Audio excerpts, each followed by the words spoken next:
مولاي صل وسلم دائما ابدا على حبيبك خیر الخلق كلهم۔ معزز حاضرین و سامعین کرام، آج ہمارے 27 روزہ دورہ تعلیم القرآن کی 11ویں کلاس ہے۔ ہم نے پچھلی کلاس کے اختتام پر 2 گروہوں کی غلط فہمی کا ذکر کیا تھا، جن میں سے ایک پر ہم نے تفصیلی کلام اپنی 10ویں کلاس کے آخر پر اختتام پر کر دیا، اور دوسرے گروہ کا ذکر ہم اپنی آج کی اس کلاس میں کریں گے۔ ہم نے توحید فی الصفات کے حوالے سے گفتگو کرتے ہوئے یہ واضح کیا تھا کہ مسیحیوں کو، عیسائیوں کو یہ غلط فہمی لگی کہ حضرت عیسیٰ علیہ السلام کے اندر خدائی صفات ہیں، لہٰذا انہوں نے حضرت عیسیٰ علیہ السلام کو خدا کہنا شروع کر دیا۔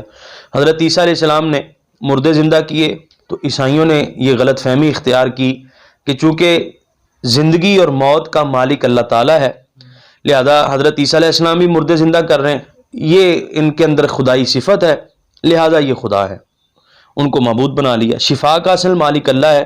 حضرت عیسیٰ علیہ السلام کسی کوڑی کے جسم پر ہاتھ پھیرتے تو اسے شفا مل جاتی، تو مسیحیوں نے دیکھ کر کہا جی کہ یہ تو حضرت عیسیٰ علیہ السلام کے اندر خدائی صفت ہے، لہٰذا انہوں نے حضرت عیسیٰ علیہ السلام کو معبود سمجھ لیا اور ان کی عبادت شروع کر دی۔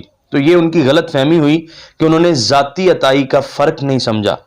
اللہ تعالیٰ کی تمام صفتیں اس کی ذاتی ہیں، اسے کسی نے عطا نہیں کی، اور اگر اللہ تعالیٰ کسی نبی کو، اپنے کسی بندے کو کوئی شان دیتا ہے تو یہ اس کی عطا ہے، اور وہ شخصیت، وہ ذات جو کسی سے کچھ لے وہ معبود نہیں ہو سکتی۔ معبود وہی ہے جو مستقل بالذات ہے، جو کسی معاملے میں، کسی شے میں دوسری ذات کا محتاج نہیں ہے۔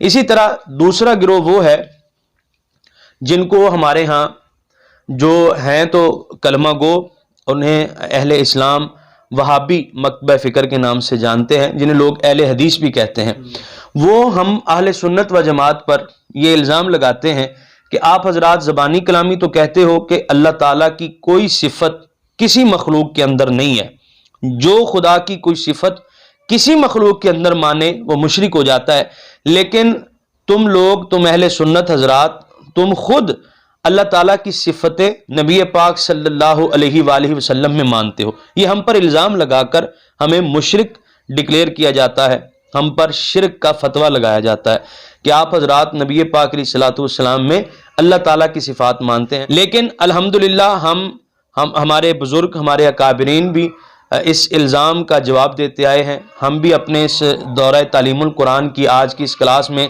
وقت کو غنیمت جانتے ہوئے اس الزام کا جواب دینے کی سعادت حاصل کریں گے کہ الحمدللہ ہم اللہ تعالیٰ کی کوئی صفت اللہ کی کسی مخلوق میں نہیں مانتے۔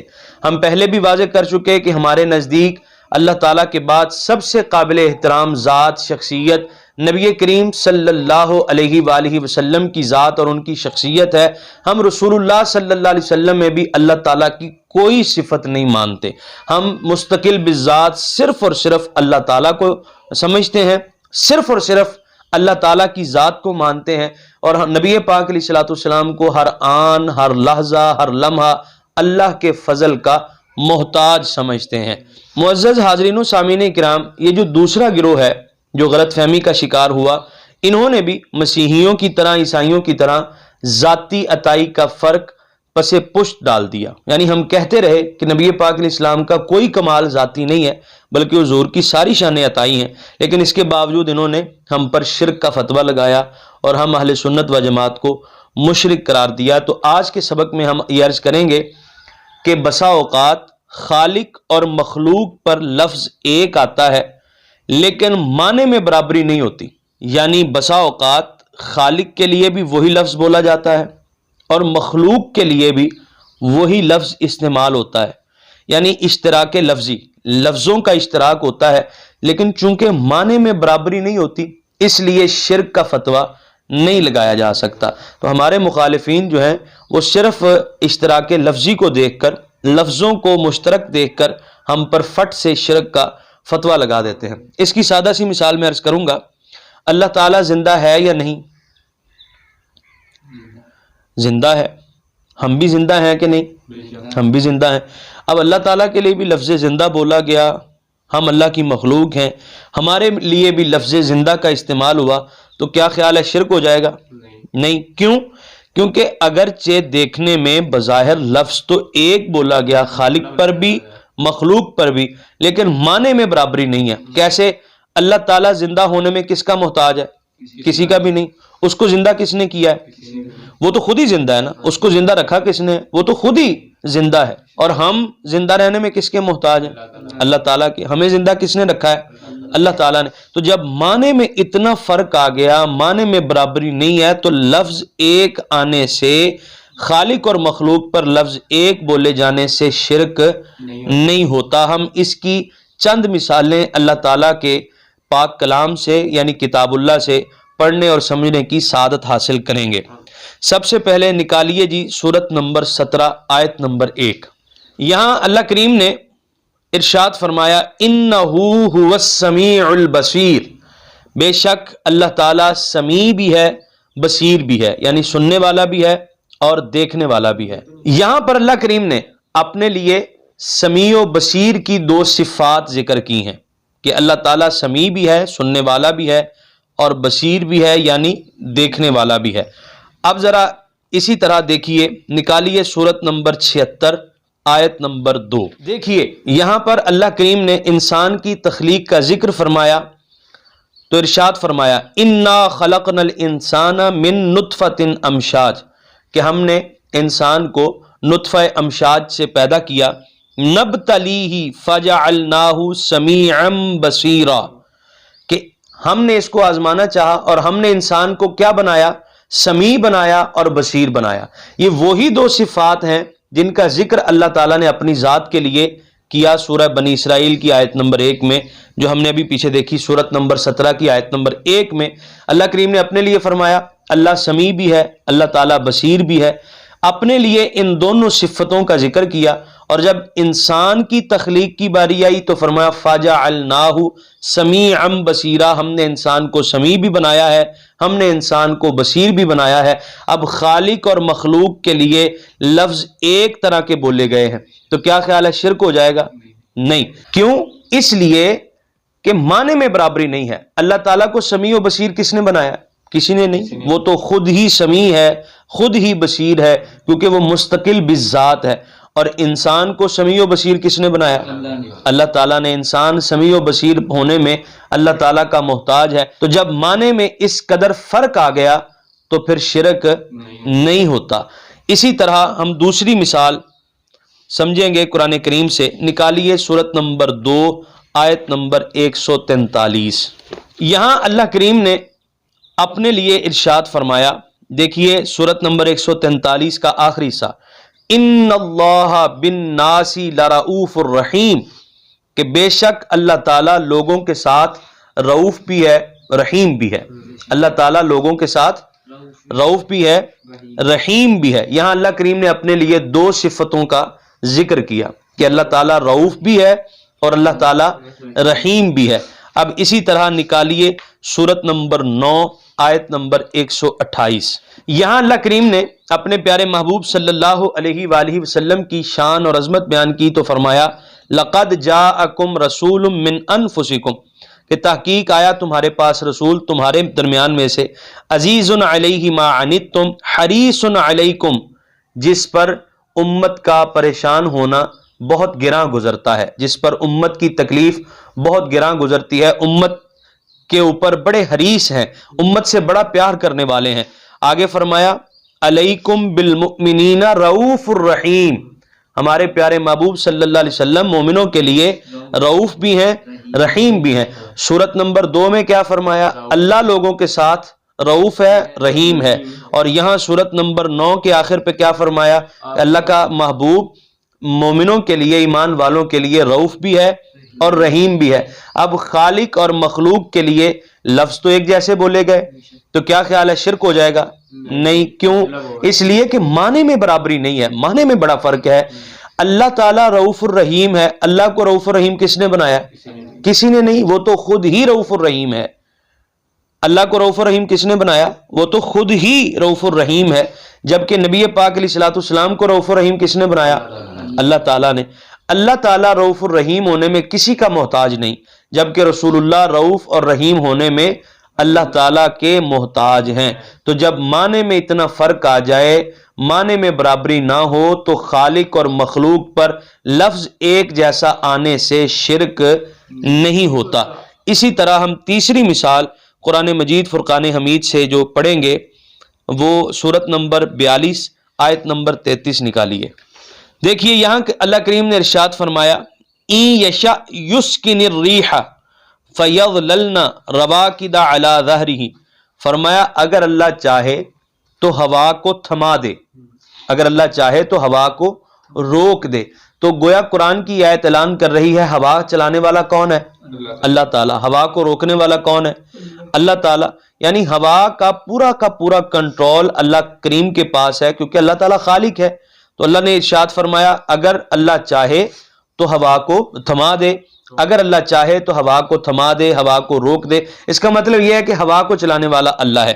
اب ذرا نکالیے سورت نمبر 21 آیت نمبر 81۔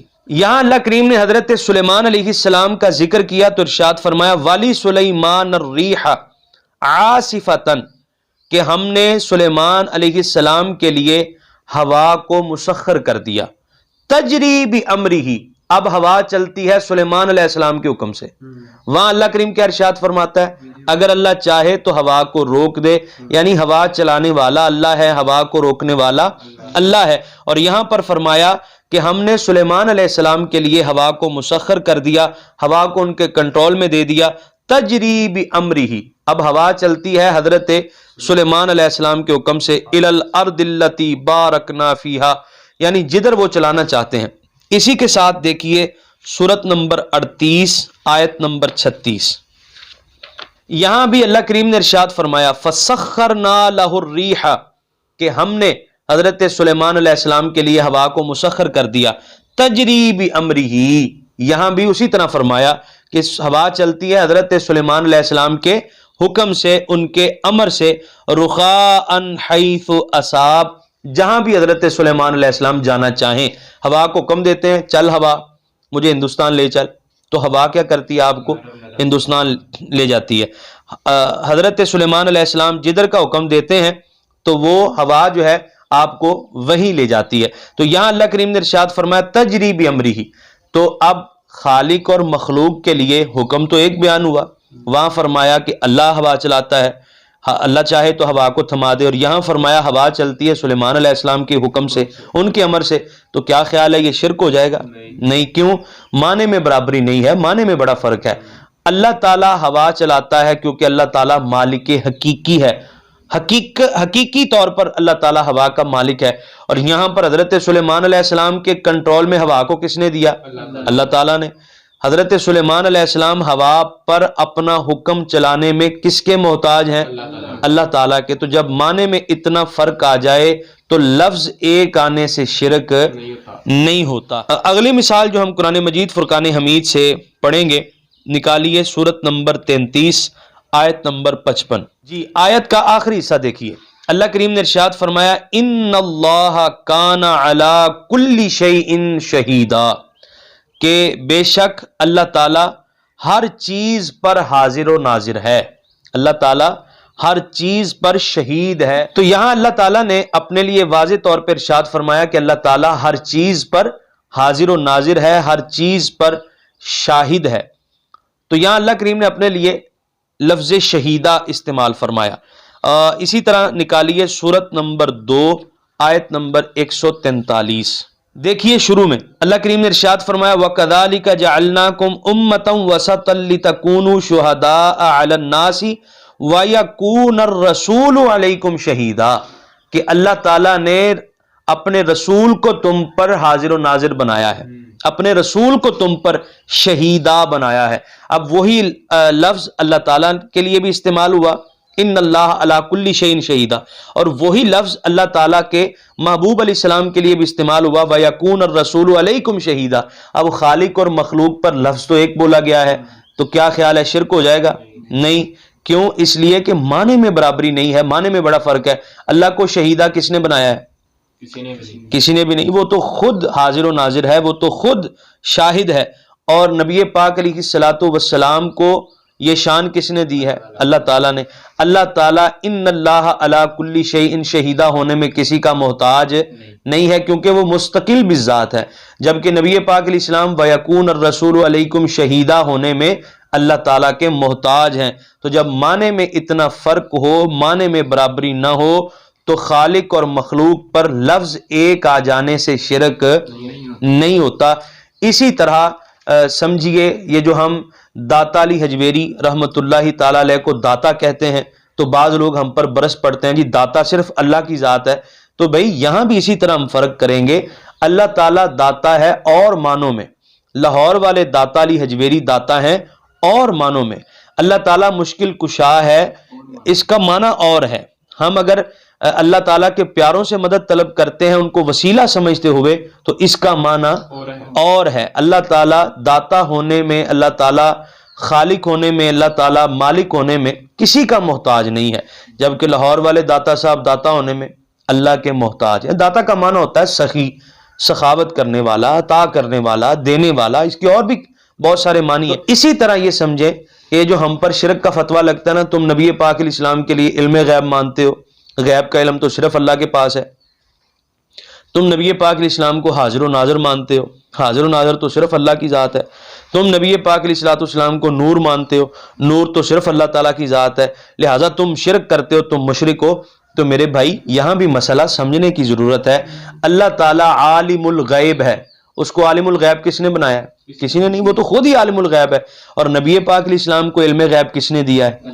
اللہ تعالیٰ نے علم عطا فرمایا ہے۔ تو جب معنی میں اتنا فرق آ جائے، معنی میں برابری نہ ہو، تو خالق اور مخلوق پر لفظ ایک آنے سے شرک نہیں ہوتا۔